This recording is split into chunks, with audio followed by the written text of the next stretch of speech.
Hello students, hope you will like and understand the content of this video. If you have got any query, please send it through the comment box. If you like smart lectures, please subscribe, follow, like, comment and share our channel. Thank you very much.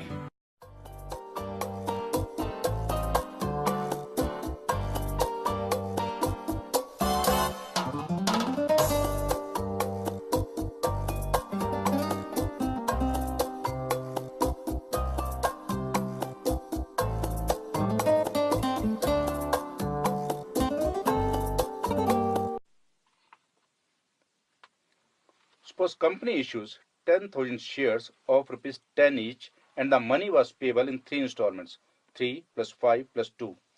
Applications were received for 11,000 shares and no share was rejected.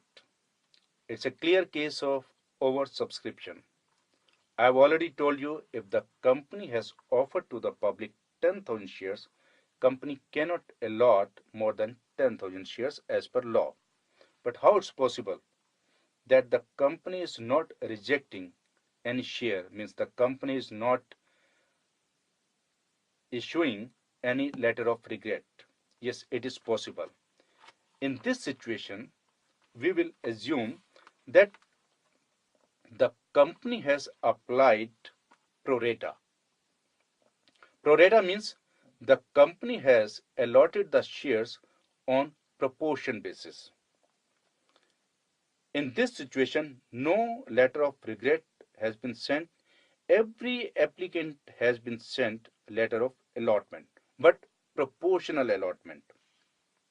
Let's see what pro rata was applied or what proportion was applied. Shares applied 11,000, but shares allotted 10,000. Means 11,000 is to 10,000. In shortest form, 11 is to 10. It means whosoever applied for 11 shares, he was allotted only 10 shares. Means he was allotted shares on proportion basis.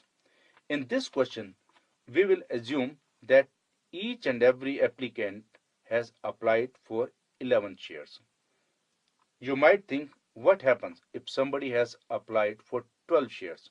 How many shares he will be allotted? Because we cannot allot the shares in fractions. So that's why we are going to assume that every applicant has applied for 11 shares. It means there were 1,000 applicants and every applicant applied for 11 shares and every applicant was allotted 10 shares, means on pro rata. Suppose you are the applicant in this company and you applied for 11 shares. So how much money will you send? That is 3 rupees with each share. It means you will send 11 into 3, 33 rupees. And you will get the letter of allotment that you have been allotted only 10 shares. It means the company can retain only 10 into 3, 30 rupees for application. So now the questions, you have sent 3 rupees extra. What will happen to rupees 3? This 3 rupees will not be returned to you. This 3 rupees will be adjusted in the next installment. And the name of the next installment is share allotment. It means when you get the letter of allotment or demand letter, you will be asked that you are the owner or holder of 10 shares. The money payable on allotment is 10 into 5, 50 rupees. But we have already received rupees 3 as an advance at the time of allotment. So please send us 47 rupees. So you will get the letter of demand at the time of allotment only for rupees 47, not 50 rupees. And one thing more, because this is advance money with the company of rupees 3 each, you will get the interest at the rate of 12% as per Indian law.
Thank you.